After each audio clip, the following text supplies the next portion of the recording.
এটি একটি বাস্তব ঘটনা যা উত্তরপ্রদেশের মুজফ্ফরপুর জেলার নুনাখেরা গ্রামে ঘটেছিল। এই ঘটনা মূলত একটা পরিবারের ভেতরের জটিল সম্পর্ক আর মানসিকতার কারণেই ঘটেছিল। পঙ্কজ নামের একটি ছেলে, তার সৎ মা পুষ্পার প্রতি শারীরিক আকর্ষণ অনুভব করত। তার দাদুর হাজার নির্দেশ, শাসন, বারণ সত্ত্বেও সে তার নিজের ইচ্ছে দমাতে পারেনি। তার বন্ধু বিট্টুর সহযোগিতায় সে পুষ্পার উপর শারীরিক অত্যাচার চালায়, যা পরবর্তীতে তার মৃত্যুর কারণ হয়। এই ঘটনার মাধ্যমে সমাজের একটি বাস্তব চিত্র উঠে আসে, যা মানবতার পতন নির্দেশ করে। নমস্কার শ্রোতা বন্ধুরা, আমার গল্পের আসরে সবাইকে স্বাগত। সকলে আশা করি ভালো আছেন, সুস্থ আছেন। আজ যে ঘটনাটি আপনাদের কাছে বলবো, সকলকে অনুরোধ করব শেষ পর্যন্ত শোনার জন্য। ভালো লাগলে অবশ্যই কিন্তু একটা লাইক করবেন। আপনাদের একটা লাইকে আমি অনেক মোটিভেট হই। আর চ্যানেলটিকে সাবস্ক্রাইব করতে কিন্তু ভুলবেন না। আপনাদের সকলের সহযোগিতা, ভালোবাসা আমার একান্ত কাম্য। যে সকল শ্রোতা বন্ধু ইতিমধ্যে আমার চ্যানেলটিকে সাবস্ক্রাইব করে আমার পাশে আছেন, আমার সহযোগিতা করছেন, তাদের সকলকে আমার আন্তরিক ধন্যবাদ। তাহলে চলুন আপনাদের আর অপেক্ষা না করিয়ে শুরু করি আজকের গল্প। মোহনচাঁদ প্রতিদিন ভোরে যেমন জঙ্গলের দিকে প্রাতঃকৃত্য সম্পূর্ণ করতে যেতেন, এই দিন সকালেও ঠিক তাই গিয়েছিলেন। ভোর প্রায় 4:30 দিকে তিনি জঙ্গলের দিকে যাচ্ছিলেন। হঠাৎ তিনি কিছুতে হোঁচট খেয়ে একটা গর্তে পড়ে যান। গর্তটি দেখে মনে হচ্ছিল এটি যেন সম্প্রতি খোঁড়া হয়েছে। অনেক কষ্টে তিনি গর্ত থেকে বেরিয়ে আসেন। বের হওয়ার সঙ্গে সঙ্গে তিনি লক্ষ্য করলেন যে তার সামনে কেউ শুয়ে পড়ে আছে। নিশ্চিত হওয়ার জন্য তিনি পকেট থেকে একটি দেশলাই বের করেন এবং একটা কাঠি জ্বালান। তারপর তিনি যা দেখলেন তা দেখে তার মাথা ঘুরে গেল। তিনি চিৎকার করতে চাইলেন, কিন্তু মুখ দিয়ে কোনো শব্দ বেরোলো না। আসলে তার সামনে 21-22 বছর বয়সী একটি মেয়ের মৃতদেহ পড়েছিল। মেয়েটি সম্পূর্ণ নগ্ন ছিল এবং তার মুখ তার নিজের ওড়না দিয়েই বাঁধা ছিল। তার হাত দুটো বাঁধা ছিল তার নিজেরই সালোয়ার দিয়ে। এই দৃশ্য দেখে মোহনচাঁদ অত্যন্ত ভয় পেয়ে যান। কোনো রকমে নিজেকে সামলে তিনি জোরে চিৎকার করেন। জঙ্গলে মোহনচাঁদের মতো আরও অনেক গ্রামবাসী প্রাতঃকৃত্য সম্পূর্ণ করতে আসত। চিৎকার শুনে অনেকেই তার দিকে ছুটে আসে। তারা যখন মোহনচাঁদের কাছাকাছি পৌঁছে আলো জ্বালায়, তখন তারা যা দেখল তা তাদেরও হতবাক করে দিল। ঠিক সেই মুহূর্তে তারা পাশের ঝোপঝাড়ের ভেতর থেকে একটা শব্দ শুনতে পেল, যেন কেউ পালানোর চেষ্টা করছে। গ্রামবাসীরা দ্রুত সেই শব্দের দিকে ছুটে যায় এবং দেখতে পায় দুটো ছেলে পালানোর চেষ্টা করছে। অনেক চেষ্টার পর তারা তাদের ধরে ফেলে। যখন গ্রামবাসীরা তাদের চিনতে পারে, তখন তারা আরও অবাক হয়ে যায়। খবরটা দ্রুতই সারা গ্রামে ছড়িয়ে পড়ে এবং কিছুক্ষণের মধ্যেই প্রায় 3.5 গ্রামবাসী জঙ্গলে গিয়ে জমায়েত করে। তারা ওই ছেলে দুটোকে মারধর করতে শুরু করে। এই নুনাখেরা গ্রামের কাছে যে পুলিশ স্টেশনটি রয়েছে তার নাম তিতাভি। যখন গ্রামবাসীরা ওই ছেলে দুটিকে মারতে মারতে প্রায় মৃতপ্রায় অবস্থায় পৌঁছে দিয়েছিল, তখন ভিড়ের মধ্যে থেকে একজন লোক বেরিয়ে এসে গ্রামের দিকে ছুটে যায়। সে সোজা গ্রামের এক বৃদ্ধ ব্যক্তির বাড়িতে যায়। ওই ব্যক্তির নাম ছিল মোহর সিং। মোহর সিং গ্রামের একজন সম্মানীয় ব্যক্তি ছিলেন। তার প্রচুর জমি জমা ছিল। ওই ব্যক্তি মোহর সিংকে গিয়ে বলে, বাবা, তাড়াতাড়ি চলুন, নইলে গ্রামের লোকেরা আপনার বাড়ির ছেলেকে মেরেই ফেলবে। এটা শোনার পর মোহর সিং দ্রুত সেই জঙ্গলের দিকে ছুটে যান যেখানে ওই ঘটনা ঘটেছিল। সেখানে গিয়ে তিনি দেখেন প্রায় 300-400 গ্রামবাসী ওই ছেলে দুটোকে মেরেই চলেছে। দুটি ছেলেরই অবস্থা অত্যন্ত খারাপ। মোহর সিং অনেক চেষ্টা করেও ওদের থেকে ছাড়াতে পারলেন না। তারপর তিনি আর কোনো উপায় না দেখে দ্রুত তিতাবি পুলিশ স্টেশনে গিয়ে পৌঁছল। সেখানে গিয়ে তিনি চিৎকার করে বলতে থাকেন, সাহেব তাড়াতাড়ি চলুন, নইলে গ্রামের লোকেরা আমার বাড়ির ছেলেকে মেরেই ফেলবে। পুলিশ স্টেশনের SHO মানে স্টেশন হাউস অফিসার যখন এই কথা শোনেন তখন তিনি কয়েকজন পুলিশ নিয়ে আর মোহর সিংকে গাড়িতে বসিয়ে সেই জঙ্গলের দিকে রওনা দেন যেখানে ঘটনা ঘটছিল। তখন সময় প্রায় সকাল 5:30 বেজে গেছে। এই ঘটনাটি ঘটার প্রায় 1 থেকে 1.5 ঘন্টা কেটে গিয়েছিল এবং সেই সময় থেকেই গ্রামের লোকেরা ওই ছেলে দুটোকে মারধরি করে যাচ্ছিল। তারপর পুলিশ অনেক কষ্টে গ্রামবাসীদের সরিয়ে ওই ছেলে দুটোর কাছে পৌঁছয় এবং ছেলে দুটোকে তুলে আনে। কিন্তু তখন তাদের অবস্থা দেখে মনে হচ্ছিল যে তারা আর বাঁচবে না, অর্থাৎ তাদের বাঁচার সম্ভাবনা প্রায় নেই বললেই চলে। এরপর পুলিশ তাদের প্রাথমিক স্বাস্থ্যকেন্দ্রে নিয়ে যায় যাতে তাদের চিকিৎসা করানো যায়। কিন্তু স্বাস্থ্যকেন্দ্রের ডাক্তাররা তাদের দেখেই জানিয়ে দেন যে তাদের বাঁচানোর সম্ভাবনা খুবই কম। ডাক্তাররা বলেন তাদের কোনো বড় মেডিকেল সেন্টারে নিয়ে যেতে হবে। পুলিশ এবার প্রাথমিক স্বাস্থ্যকেন্দ্র থেকে তাদের নিয়ে একটি বড় মেডিকেল সেন্টারে যায় যেখানে তাদের চিকিৎসা শুরু হয়। কিন্তু যখন নুনাখেরা গ্রামের লোকেরা জানতে পারে যে পুলিশ তাদের চিকিৎসা করাচ্ছে তখন তারা রেগে গিয়ে পুলিশের ওপরেই চড়াও হয়। তারা পুলিশের সঙ্গে দুর্ব্যবহার করতে শুরু করে এবং চায় যে ওই দুটি ছেলের চিকিৎসা যেন করানো না হয়, তাদের যেন ওইভাবেই মরে পড়ে থাকতে দেওয়া হয়। পুলিশ গ্রামবাসীদের অনেক বোঝায় এবং তাদের ফিরে যেতে বাধ্য করে। কিন্তু গ্রামবাসীরা এরপর সেই মেডিকেল সেন্টারে গিয়ে পৌঁছয় এবং এবারে তারা আরও বেশি রাগান্বিত ছিল। পুলিশ আবারও তাদের বুঝিয়ে সুঝিয়ে পরিস্থিতি নিয়ন্ত্রণে আনে এবং গ্রামবাসীদের ফিরে যেতে বাধ্য করে। যাই হোক, এরপর প্রায় 3 দিন কেটে যায়। 3 দিন পর সেই ছেলে দুটোর জ্ঞান ফেরে। ওই দুটি ছেলের নাম ছিল পঙ্কজ আর বিট্টু। পঙ্কজ আসলে মোহর সিংয়ের নাতি ছিল। পুলিশ প্রথমে পঙ্কজ সিংকে জিজ্ঞাসাবাদ শুরু করে। তারা তাকে প্রশ্ন করতে থাকে, কিন্তু পঙ্কজ প্রথমে বিষয়গুলো এড়িয়ে যাওয়ারই চেষ্টা করে। পুলিশ যখন তাকে খুব ভয় দেখায় তখন সে সত্যি কথা বলতে শুরু করে। তারপর পঙ্কজ যা জানায় তা শুনে পুলিশের অবস্থা আরও খারাপ হয়ে যায়। পুলিশ খুবই আশ্চর্য হয়েছিল যে এমনও পরিস্থিতি হতে পারে, এমনও ঘটনা ঘটতে পারে। পঙ্কজ জানিয়েছিল যে যখন তার মাত্র 12 বছর বয়স তখন তার মা গ্রামের এক ছেলের সাথে পালিয়ে গিয়েছিল। এরপর তাদের বাড়িতে শুধু 3 জন পুরুষ ছিল, পঙ্কজ সিং, তার বাবা সুরেন্দ্র সিং আর তার দাদু মোহর সিং। বেশ কয়েক বছর ধরে বাড়িতে শুধু 3 জন পুরুষ মানুষই ছিল।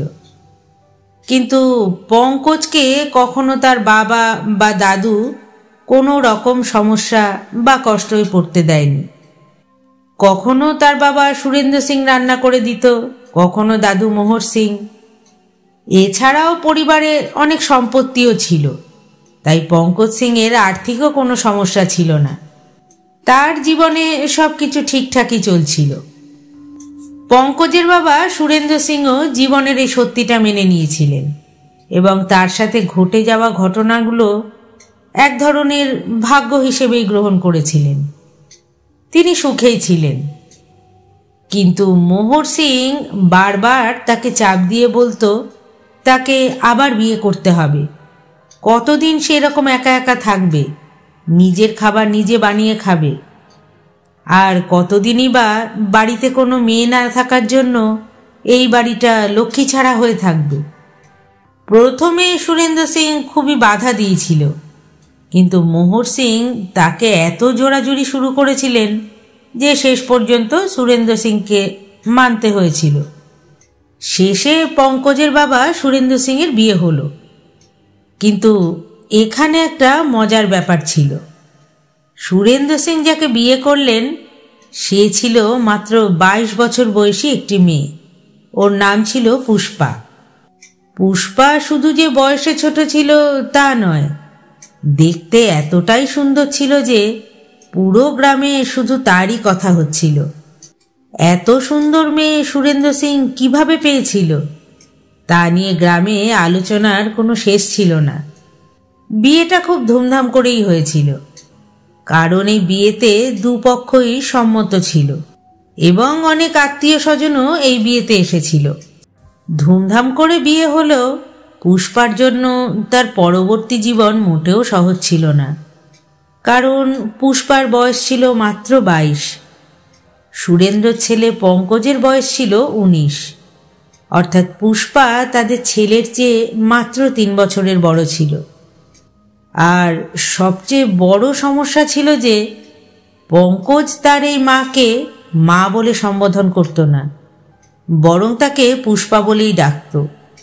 কখনো বলতো পুষ্পা খেতে দাও, কখনো বলতো পুষ্পা জল দাও। কিন্তু ব্যাপারটা পঙ্কজের বাবা সুরেন্দ্র সিংয়ের বড় অদ্ভুত লাগত। তিনি তাকে বেশ কয়েকবার শাসনও করেছিলেন। দাদু মোহর সিংও তাকে ভালোবেসে বোঝানোর চেষ্টা করেছিল যে পুষ্পা তার থেকে 3 বছরের বড় হলেও তবুও তো সে তার মা। সম্পর্কের দিক থেকে তাকে মা বলেই সম্বোধন করা উচিত। কিন্তু পঙ্কজ এরপরেও কথা শুনছিল না। সে সবসময় পুষ্পাকে দেখত, কখনো স্নান করতে, কখনো কাপড় ধুতে, কখনো বিছানায় শুয়ে থাকতে, অথবা কখনো খাবার বানাতে। পঙ্কজের উদ্দেশ্য পুষ্পার জন্য মোটেও ভালো ছিল না। যখন মোহর সিংকে ব্যাপারটা জানানো হলো, তিনি পঙ্কজকে শাসন করলেন, কিন্তু পঙ্কজ তখনও থামল না। ব্যাপারটা আর একটু বাড়ল যখন পঙ্কজ একবার পুষ্পার হাত ধরেছিল। এরপর পুষ্পা কাঁদতে কাঁদতে মোহর সিংয়ের কাছে এসে বলে, বাবা, এটা আমার কাছে খুবই বিরক্তিকর। পঙ্কজের ব্যবহার আমার প্রতি ভালো নয়। এই কথা শুনে মোহর সিং এবার খুবই রেগে গেলেন। তিনি পঙ্কজকে আবার ডেকে এনে বেশ কঠিনভাবেই বুঝিয়ে বললেন, তুমি এখন থেকে বাড়িতে একা একা কোথাও যেতে পারবে না। আমার অনুমতি ছাড়া বাড়ির কোথাও ঘুরতে পারবে না। আগে যেভাবে বাড়িতে স্বাধীনভাবে ঘুরতে, এখন থেকে তুমি কোনো ঘরে ঢুকতে চাইলে আমাকে আগে জিজ্ঞাসা করবে বা আমার সঙ্গে যাবে। বিশেষত পুষ্পার ঘরে তুমি কখনোই একা একা যাবে না। কথাগুলো শুনে পঙ্কজ চুপচাপ চলে যায়, কিন্তু মন থেকে তার খারাপ উদ্দেশ্যটা তখনও যায়নি। পঙ্কজ সবসময় পুষ্পার সাথে কিছু খারাপ করতেই চাইতো, কিন্তু এখানে পুষ্পার প্রশংসা করা উচিত, কারণ সে তার সম্পর্কের মর্যাদা রক্ষা করেছিল। সে জানত যে পঙ্কজ তার চেয়ে মাত্র 3 বছরের ছোট, আর এই তরুণ বয়সে অনেক সময় মানুষ কিছু ভুল ধারণা বা কামনা করে। কিন্তু পুষ্পা জানত যে সে কি সম্পর্ক নিয়ে এখানে এসেছে, এবং সে পঙ্কজের জন্য শুধুই মা। সে সেই সম্পর্ক বজায় রেখেছিল, কিন্তু পঙ্কজ হয়তো অন্য কিছুই ভাবছিল। পঙ্কজ তার সব কিছুই তার বন্ধু বিট্টুর সাথে আলোচনা করত। সেই জন্য সে বিট্টুকে জানায় যে তার সৎমাকে তার খুবই ভালো লাগে, কিন্তু তার সৎমা কখনোই তার সাথে ঠিকভাবে কথা বলে না, কখনোই তার সাথে ঠিকঠাক ব্যবহার করে না। আসলে পঙ্কজ ছিল শারীরিকভাবে পুষ্পার প্রতি আকৃষ্ট।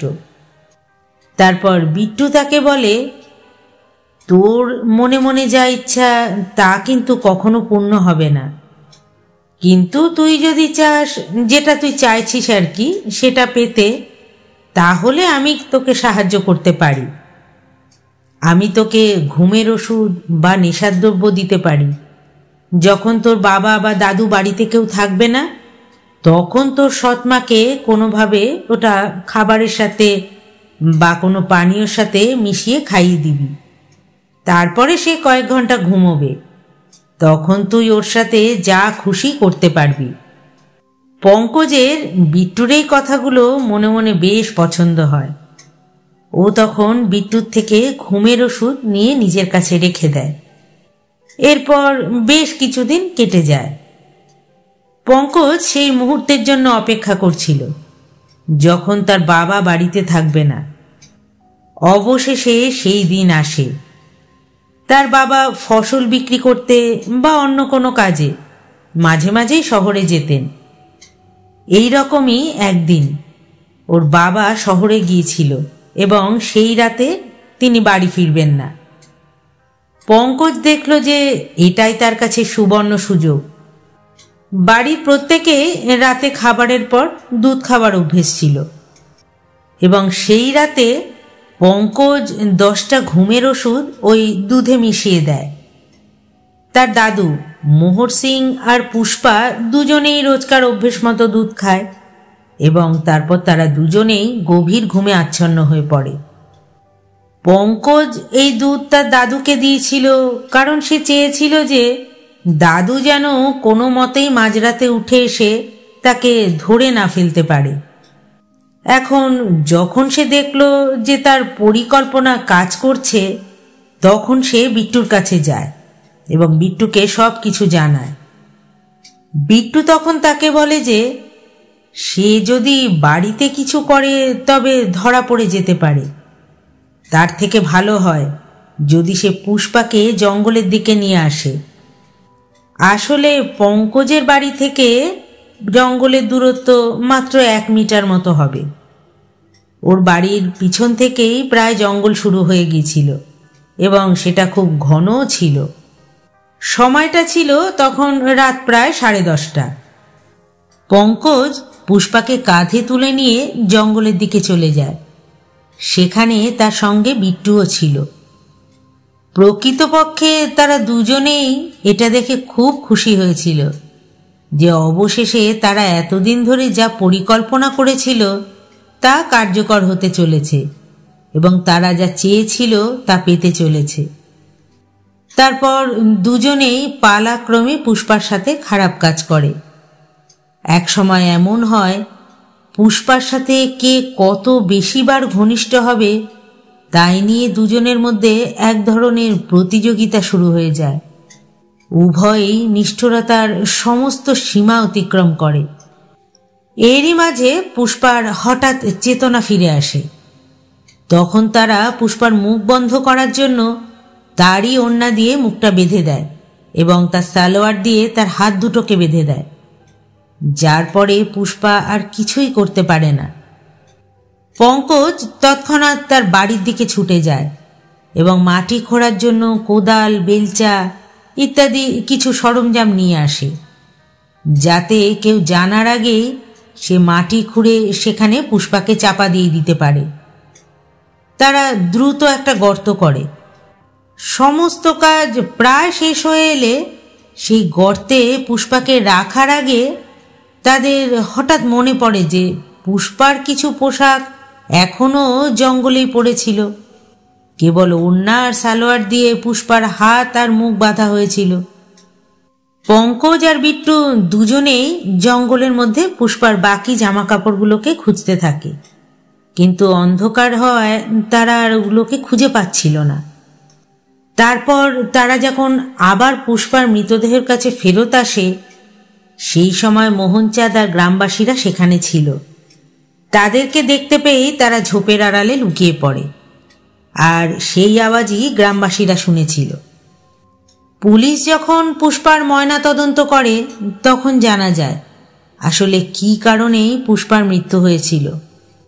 বিট্টু আর পঙ্কজ পুষ্পার সাথে এতটা হিংস্রতা আর নিষ্ঠুরতা করেছিল যে পুষ্পার প্রাইভেট পার্টস বাজেভাবে ক্ষতিগ্রস্ত হয়ে গিয়েছিল, যার ফলে তার প্রাইভেট পার্ট থেকে এতটা রক্তক্ষরণ হয়েছিল যে সেই দিনই তার মৃত্যু হয়েছিল।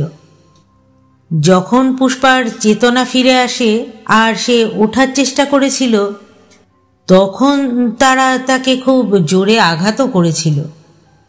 গ্রামবাসীরা যখন সমস্তটা জানল, তারা তখন এই মোহর সিং আর তার পরিবারের ওপর খুবই রেগে গিয়েছিল। পরবর্তীকালে বিট্টু আর পঙ্কজ দুজনেরই শারীরিক নির্যাতন এবং মার্ডার করার অপরাধে জেল হয়েছিল। এ ধরনের আরও অনেক ঘটনা রয়েছে, যা এটাই প্রমাণ করে যে মানবতা হয়তো এই পৃথিবী থেকে ধীরে ধীরে হারিয়েই যাচ্ছে। অনেক সময় মানুষ চিন্তা ভাবনা না করে বাকি পরিণতি তাদের বা তার নিজের পরিবারের সদস্যদের হতে পারে, সে সমস্ত কিছু না ভেবে নিজের আপনজনদের সঙ্গে এমন কিছু ভুল করে যা তাদের নিজের বা তার পরিবার উভয়েরই বিপদ ডেকে আনে। আর এক্ষেত্রে তো কিছুটা দোষ পঙ্কজের দাদু মোহর সিংয়েরও ছিল। তার ছেলের বিয়ে এত ছোট একটা মেয়ের সাথে করানো তার উচিত হয়নি। পুষ্পা গরিব পরিবারের মেয়ে হলেও সে যে প্রায় তার নাতনির বয়সী, সেটা তার মনে রাখা উচিত ছিল। তবে পুষ্পা তার তরফ থেকে পুরোপুরি চেষ্টা করেছিল সম্পর্কটির মর্যাদা বজায় রাখার, কিন্তু তবুও তাকে অকালেই প্রাণ হারাতে হলো। গল্পটি এখানেই শেষ হলো। আপনাদের সুচিন্তিত মতামত অবশ্যই কিন্তু আমাকে কমেন্ট করে জানাবেন। আবার আসবো আমি খুব তাড়াতাড়ি এরকমই আরেকটি ঘটনা আপনাদের শোনানোর জন্য। ধন্যবাদ।